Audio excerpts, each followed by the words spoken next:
Bonjour à toutes et à tous, c'est Hermès, j'espère que vous allez bien, bienvenue dans l'Héros du Bitcoin. On est jeudi matin, tôt, 7h du matin, je ne tourne pas cette vidéo dans la nuit, je tourne cette vidéo mardi soir. Est-ce que c'est grave que je poste une vidéo le jeudi par rapport à un tournage le mardi soir parce que j'ai un petit peu de temps là? La réponse est non. Parce que nous, chez les rois, on est plutôt long terme, plutôt moyen terme. On n'est pas à 4 heures près, il n'y a aucun problème. Et puis je ne vais pas forcément rentrer dans l'hyper détail comme je l'ai fait hier par rapport au Bitcoin. On va peut-être prendre un petit peu de recul.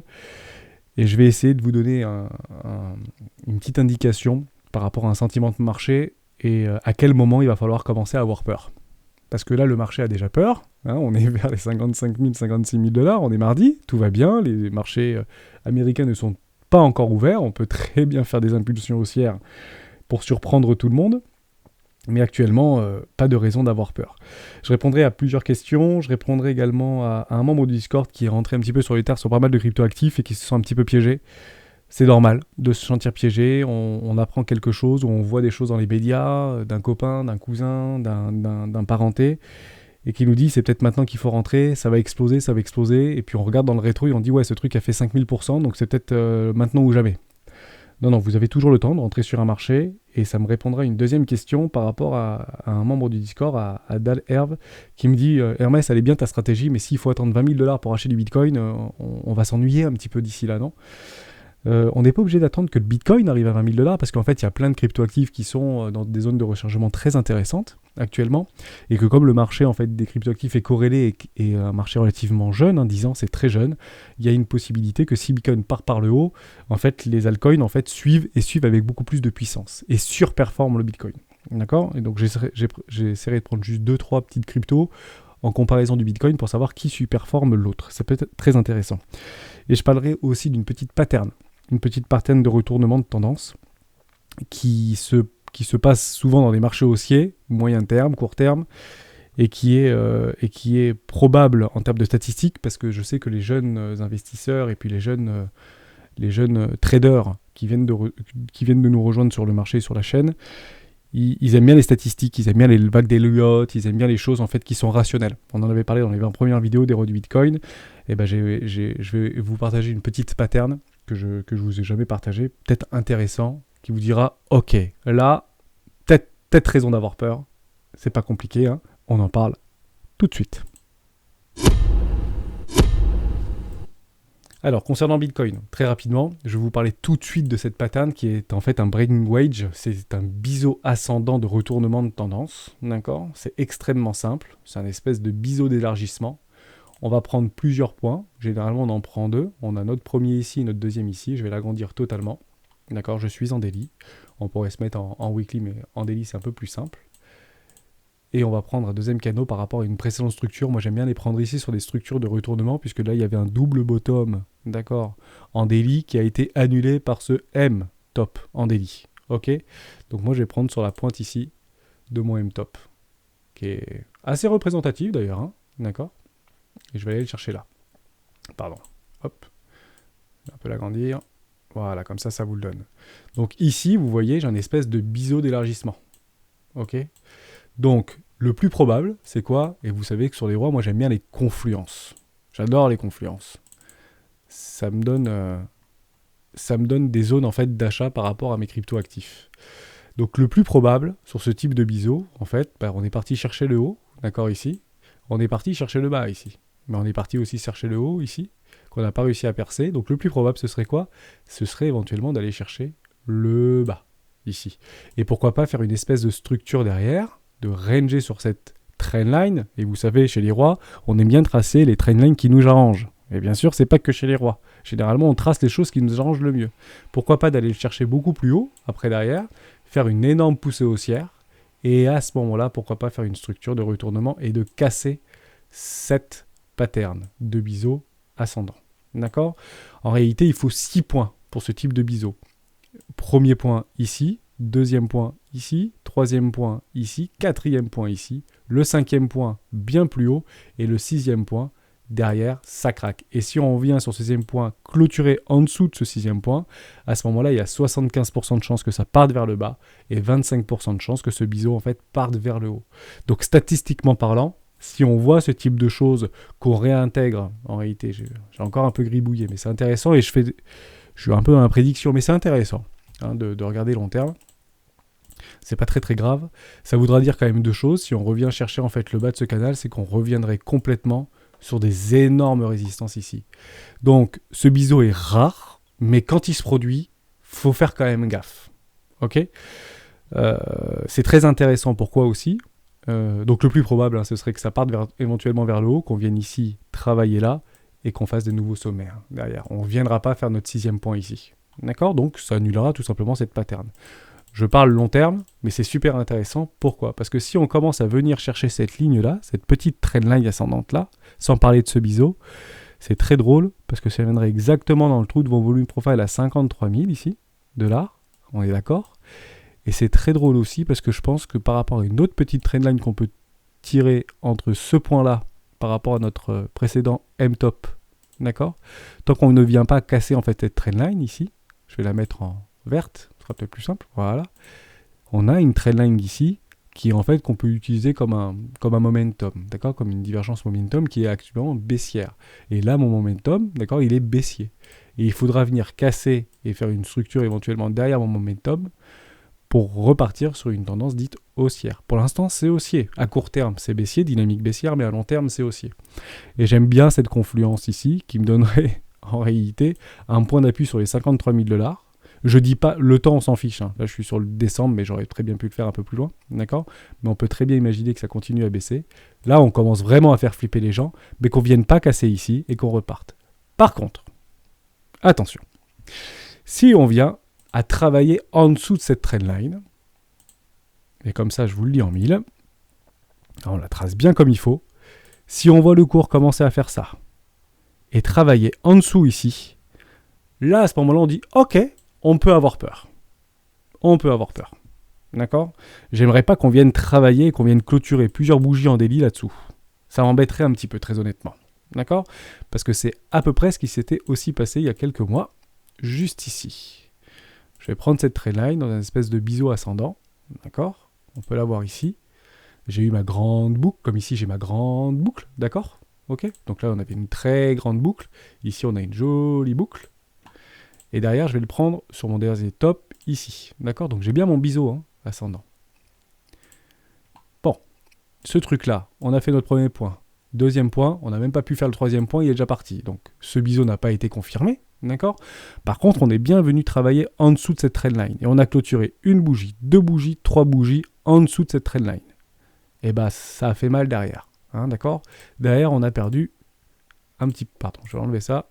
Derrière, on a perdu une grosse partie du capital. On a retracé de 41% derrière. Donc ça, c'est super intéressant. Ça ne veut pas dire que c'est la fin du monde, hein, d'accord? C'est pas parce qu'on a retracé de 40% ici en dessous de ce biseau que derrière, c'est la fin du monde. Pas du tout. Par contre, on pourra avoir peur. Et pourquoi on pourrait avoir peur? Parce que si on reproduit cette pattern, ici, donc maintenant, tout de suite, pas la peine d'avoir peur. Si on reprend du moins 40% ou du moins 35%, on revient chercher notre bas de range. D'accord? Et là, je peux vous dire que ce sera panic sell. Hein. Ok? Là, ce sera une accélération de la panique. Voilà. Et les baleines, bah, elles rechargent où? Elles rechargeront, ici. D'accord? Donc peut-être qu'il y a des gens ou un groupe de personnes richissimes qui attendent ce panic sell. D'accord? Et on peut très bien le voir sur notre Trading Light, ici, qu'il y a beaucoup d'ordres qui attendent actuellement sur Bitfinex. Ok? Et il y a même beaucoup d'ordres bizarrement qui attendent ici sur Rockex. C'est des milliers de bitcoins qui attendent à 30 000 $.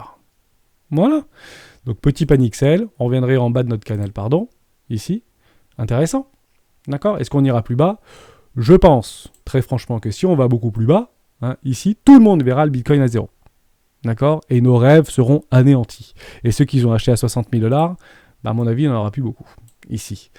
Et c'est à ce moment-là où les rois vont commencer à rentrer en scène. Si on vient à casser ces précédents lots ici, de cette dynamique, et qu'on repasse dans un bear market prématuré, ce qui n'est pas quelque chose à exclure, même si je le répète, c'est complètement bullish, et à ce moment-là, en fait, hein, Dal, qu'on va commencer à nous se positionner sur les marchés financiers et sur le Bitcoin, principalement. Mais en attendant, bah, qu'est-ce qu'on fait? Parce qu'on va peut-être s'ennuyer. Pourquoi? Parce qu'on n'y est pas du tout dans cette dynamique-là. On n'est pas du tout dans un marché baissier, on est dans un marché haussier. Donc qu'est-ce qu'on va voir? Eh ben, on peut aller voir éventuellement ailleurs, tout simplement. En sachant qu'il y a beaucoup de news qui nous accompagnent en fait dans ce marché bullish.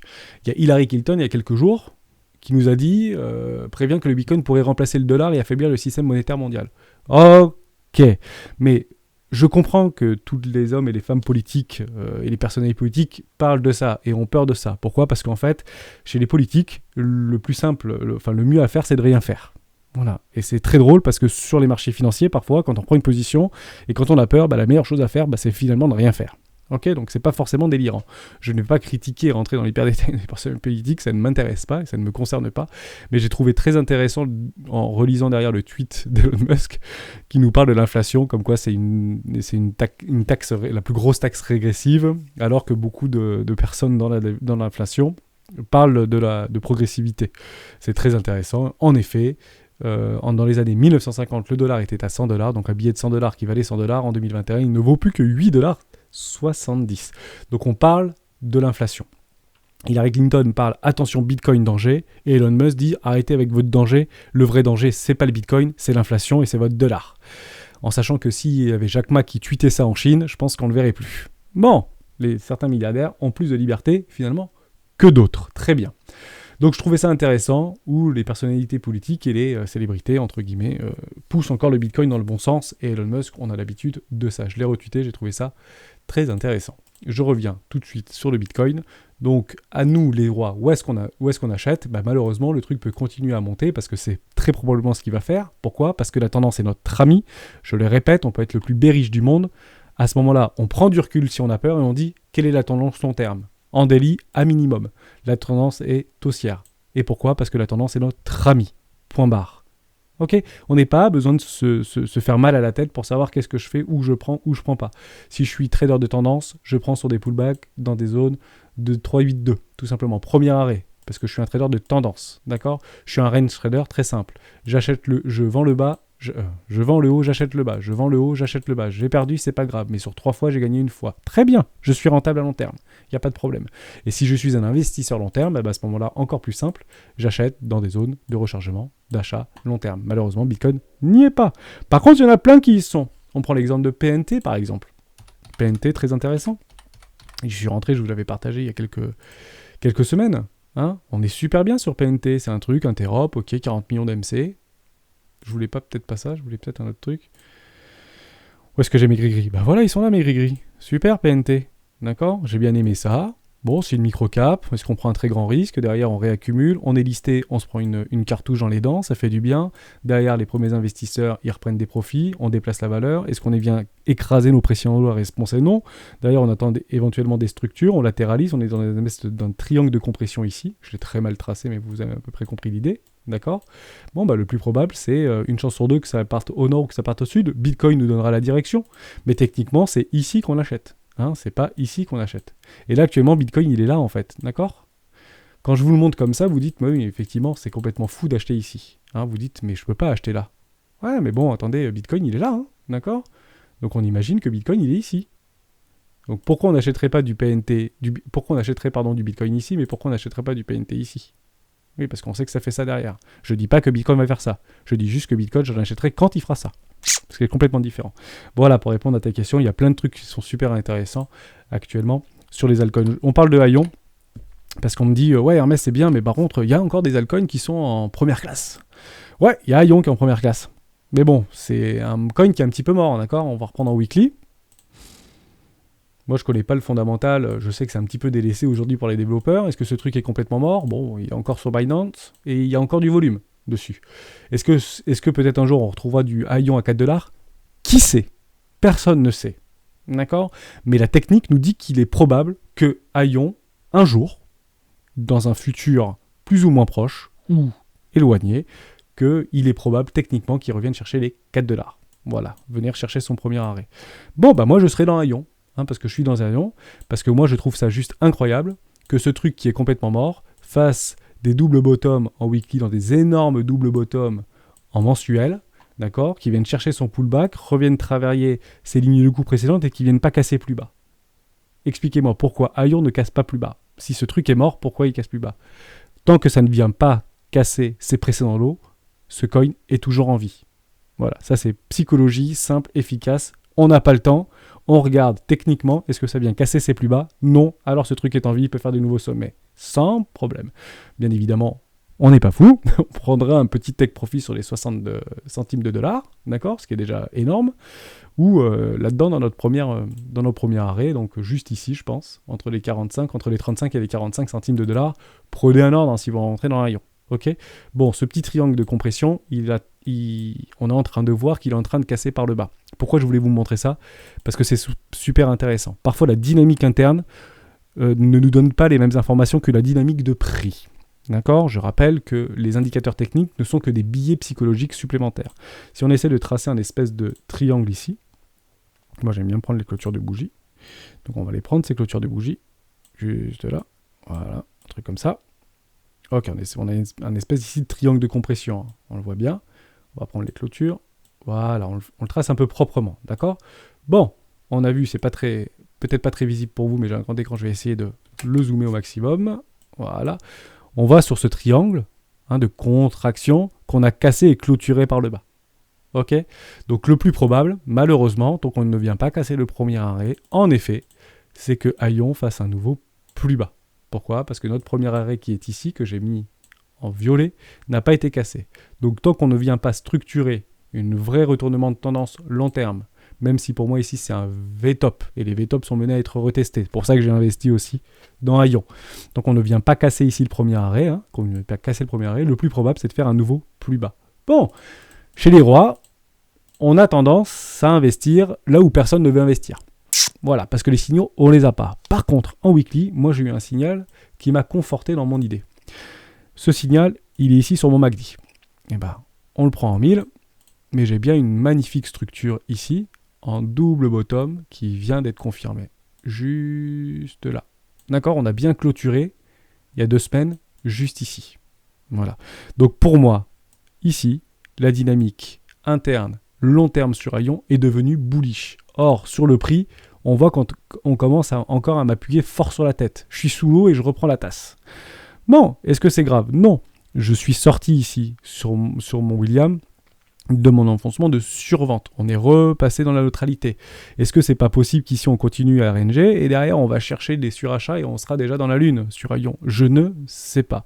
En tout cas, je vois que l'OBV est toujours croissant, que ma dynamique interne en weekly est devenue croissante. J'ai fait plein de gribouillis, mais c'est pas très grave. Même si je casse par le prix, par le bas, pour moi c'est une simple chasse au stop. On viendra probablement clôturer la semaine ici et faire de nouveaux sommets demain. Voilà. Même si ce coin est mort, techniquement, on me dit le contraire, pour résumer. D'où la complexité des marchés financiers, bien évidemment. Je repartirai très rapidement avec CRV, Firo, Band et EasyFi, parce que j'ai un membre du Discord qui est rentré un petit peu sur le tard, et on va les prendre tranquillement. Il est rentré sur CRV aux alentours des 3,50$. On va regarder ensemble. Est-ce que c'était une bonne solution ou pas? Intéressant. Petite DeFi, super. Bon, bah t'as gagné si t'es rentré sur CRV sur 3,50$, super. Bon, je pense que t'es rentré peut-être un petit peu sur le tard. Parce que t'es peut-être rentré ici. Oui, donc on est d'accord, c'est difficile. J'ai une super structure de retournement ici, d'accord?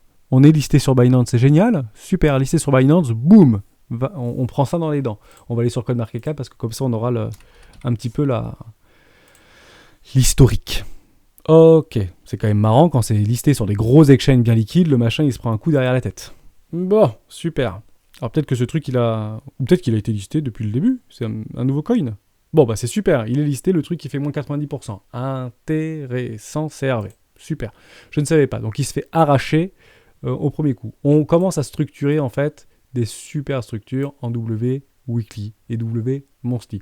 Le W Monthly a été confirmé ici. Alors, si tu es bien dans CRV et que tu es rentré à 3,50$, c'est pas une mauvaise idée, maintenant il faut le garder. Hein, tu as eu ta confirmation, ok, tu touches à rien là, hein, derrière on a eu le pullback, c'est magnifique, c'est super propre, derrière ça va faire probablement une super poussée haussière. Est-ce que nous on peut rentrer dedans? Non, nous c'est ici qu'il fallait rentrer sur CRV, hein. D'accord? C'est là, hein, dans une première classe ou une classe éco, ok. Pour nous c'est trop tard maintenant, pour les investisseurs long terme. Le signal il a été donné ici. Pour toi qui es rentré sur le tard, donc, c'est ça que je comprends, hein, c'est que tu as dû rentrer un petit peu ici, par exemple, et que derrière, tu as pris du moins 70%. Le problème, c'est ça. Voilà. Et je le répéterai jamais assez, j'en ai parlé hier. Tu es rentré ici, et ici, tu te prends moins 90% dans les dents. Ah oui, donc ici plus personne ne veut acheter, mais nous on achète, évidemment, parce que nous on achète. Le problème c'est que si tu as acheté ici mais que tu as vendu ici, en réalité tu avais raison. On est d'accord que sur les marchés financiers, l'objectif ce n'est pas d'avoir raison, c'est de gagner. Tout simplement. On a une énorme structure sur CRV, c'est bullish. Hein. C'est très très bullish. C'est un double bottom en monthly. On vient de faire le pullback. Derrière, ça peut partir très fort. La dynamique est totalement bullish. Aucun problème. On n'est même pas encore en surachat. On a le temps sur CRV. Donc garde ton coin à 3,50$. Par contre, tu peux mettre en place des objectifs. Et là, je peux éventuellement te partager les miens. Si j'étais rentré dans CRV, je ne suis pas rentré dans CRV parce que j'avais d'autres coins peut-être plus intéressants à ce moment-là, et qui pourraient à terme s'avérer ne pas être plus intéressants, bien évidemment. Mais c'est comme ça, c'est le jeu. On va chercher des objectifs de prix. Donc, tu peux très bien éventuellement prendre un take profit juste ici, sur les 1,618, aux alentours des 8$. Super, parce que psychologique, on sera en dessous des 10, parce qu'aujourd'hui, tout le monde voit CRV à 10$. Ça tombe bien, peut-être qu'on n'ira pas.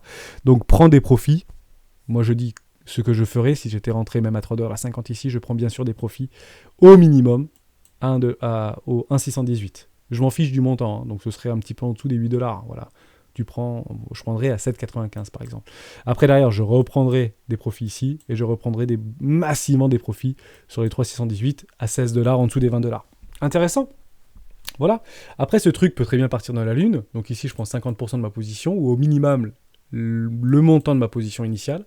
Donc si ce truc ici, je dis une bêtise, hein, fait 130%, donc voilà, 110%, on peut imaginer de prendre un ordre, à 110%, je récupère mon capital, et derrière, je le laisse vivre, d'accord? Je reprends ici un petit peu, 50% de ma position, et je reprends 90%, 80% de ma position ici.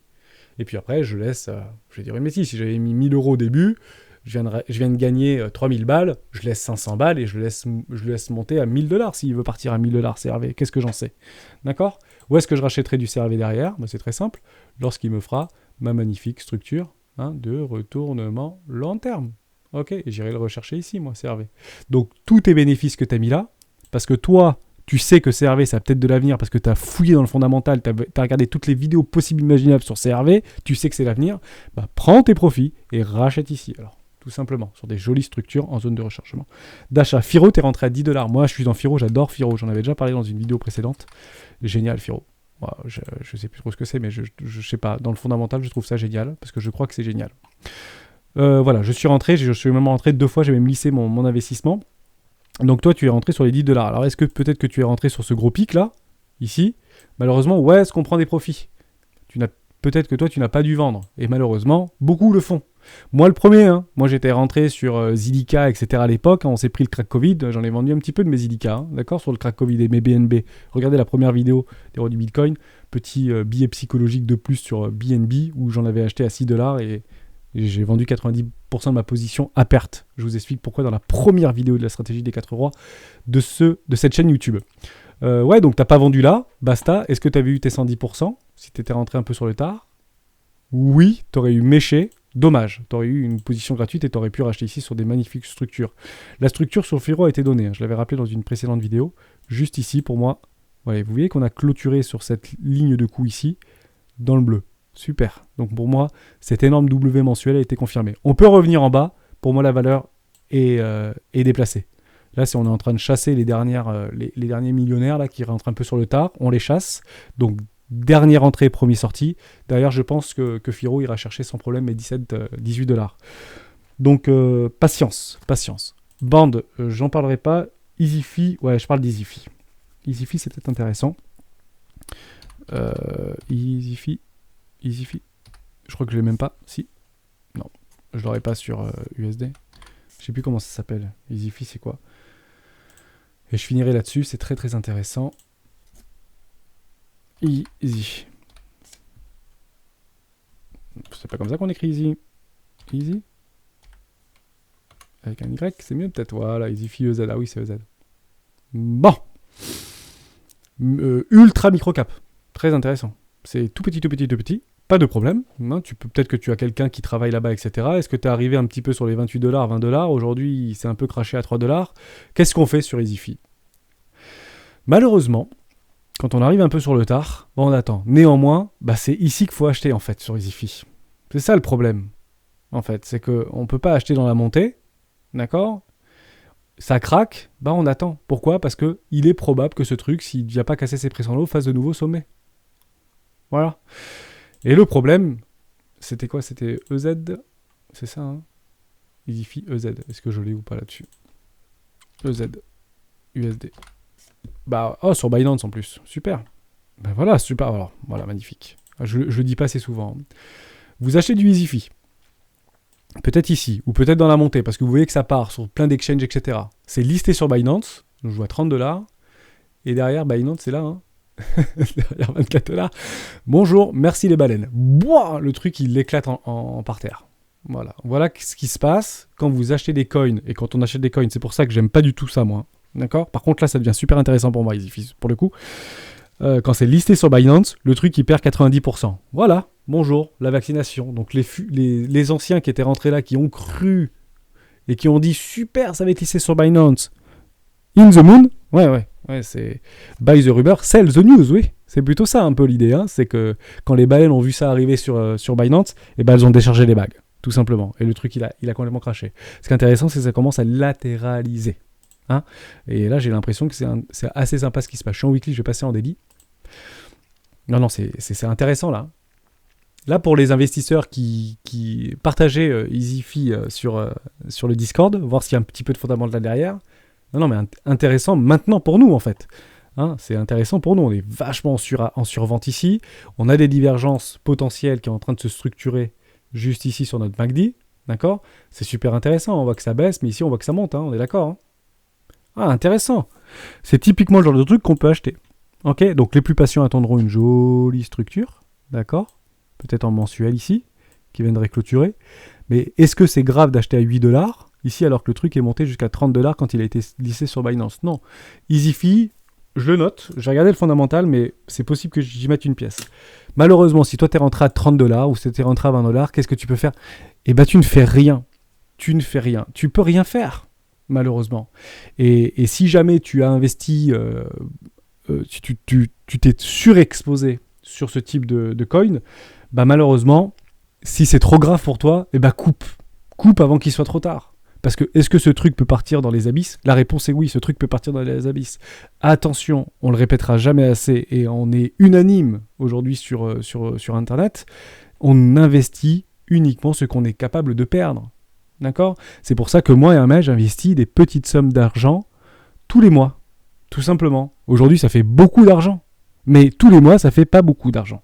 Voilà. Et j'ai profité des hausses du Bitcoin, etc. sur la première phase du bull run. Je suis super content. Est-ce que c'est pour ça que je vais attendre in the moon ou $1 million pour vendre mes Bitcoins? Pas du tout, j'en ai quasiment plus. J'ai déjà tout vendu sur la montée. Donc j'essaie de retrouver des petits trucs comme ça, comme Easify. Et merci d'ailleurs pour ton partage. On restera là-dessus aujourd'hui. D'accord? Parfois, peut-être la dernière chose sur Zilliqa. Comme ça, je vous partage mon expérience. J'ai vendu du Zilliqa au mauvais moment. Parce qu'on m'a dit, Zilliqa c'est mort, il faut aller sur Link à l'époque. Ah bon? Bon bah super. J'avais acheté du Zilliqa un petit peu sur le tard, moi. Juste ici. C'était avant le crack Covid. Voilà. Donc on était bien arrivé sur des zones de latéralisation. Le problème c'est que vous voyez qu'ici, Zilliqa, regardez, hein, je vous mens pas comme ça, je vous partage un peu mon expérience. J'avais acheté du Zilliqa ici. Ok? Derrière, ça fait des nouveaux plus bas. J'ai racheté du Zilliqa ici. Bon, derrière avec le crack Covid, ça fait du nouveau peu. On me dit ce truc est mort. Zilliqa, en fait, il n'y a plus de développeurs, il n'y a plus rien, c'est du haillon. Voilà, c'est haillon. Zilliqa, c'est haillon. Alors que je voyais, moi, qu'il y avait quand même du boulot, il y avait un site internet, ça n'avait pas l'air d'être complètement déconnant. Bon, j'ai déchargé une très grosse partie de mon portefeuille. 95% de mes Zilliqa, je les ai vendus dans la montée là. Voilà.